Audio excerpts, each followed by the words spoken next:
for stuff. They'll say like Peter Coyote, and you're like, well, I was. They want storyteller. Yeah. They'll say things like Morgan Freeman. But I mean, like, you didn't wake up one day and be like, I'm going to be a voiceover king. And like this took years to build to where the statue that you're at, where you're getting calls and you kind of have to fit the schedule. Like a long time ago, I don't want to date myself, but a long time ago, I was trying to get into radio. Yeah. And I found out that radio isn't quite, it was beginning to get bought, each station bought by a group, and then they ran all the stations in the town. And then pre-recorded. And you were like, okay, well, you whatever. They push, they say like, this is the band you're pushing this week, and this is the whatever you're doing.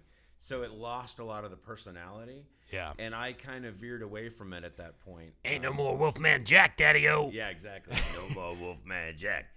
We were talking before we recorded, sorry to interrupt you, that with the quality of Erik's voice, I was just going to try and raise my bar up to my voice, but it'll just expose how weak my voice discipline is. But anyways, we're old friends. We've been working a lot together. But anyways, continue along. So you sort of realized that radio necessarily wasn't dead, but that wasn't necessarily the avenue you should go. It wasn't working out for me, and I realized if I wanted to try to get one of those great slots, I was going to be doing overnights in Wichita, and I thought, I'm not sure if I want to make that commitment. Living it up in Cincinnati? Yeah. WKRP, for those of you that know that reference. So, I kind of went back to just manual labor, really, and then I got into testing video games, and I would sit there and do the mind-numbing task of running into the wall 400 times or whatever it is, 5 times, and then finding a corner saying, you can slip through. It's sealed. They figured out a way to put the barrier in there. Yeah.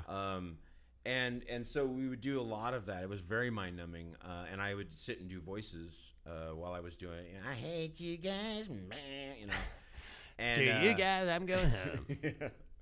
And so I would do testing, and then the producers would walk by every now and again and be like, "Oh, you want to do voices?" And I was like, "Yeah, I'd love to." And it just kind of was one of those things in the background, but it was a passion. And it took me a little ways into the game industry before I finally realized, like, that is what I want to do. That's it. And I had so many people telling me, like, you have a great voice, you should be doing this, and you do all these characters and impersonations and everything.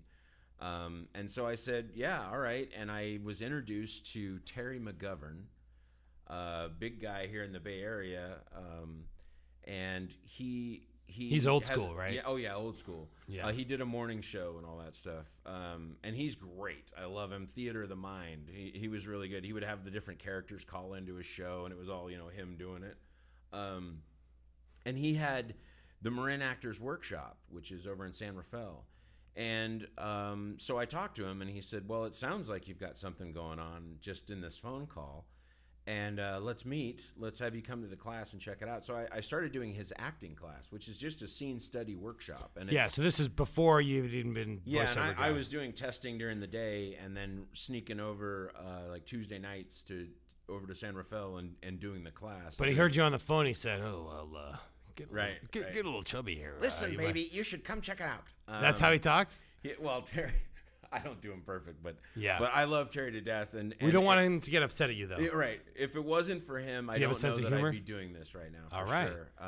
Well, props, and let that be a lesson to everyone out there that's a creative professional. Pay it forward. There's always the next generation. Yeah, and find a mentor. Find somebody who's willing to do that. Pay it forward, because him as a mentor got me into the studio recording a demo, and once the demo was done. I said, well, here's how I'm going to package it. Here's what I'm going to do with it. And he goes, this is fantastic. You need to get it to the agencies. So I started submitting to agencies around the Bay Area. I lucked out. I got heard pretty soon, which was a good thing. It doesn't happen very often. And they called me in and said, we can talk. Let's start having you do some auditions. And I started putting the work forward, doing it. And next thing I know, I was booking. When I finally signed the contract with them, I already had a booking. So I was doing Papa Smurf for a doll. That sounds awesome. I'm Papa Smurf.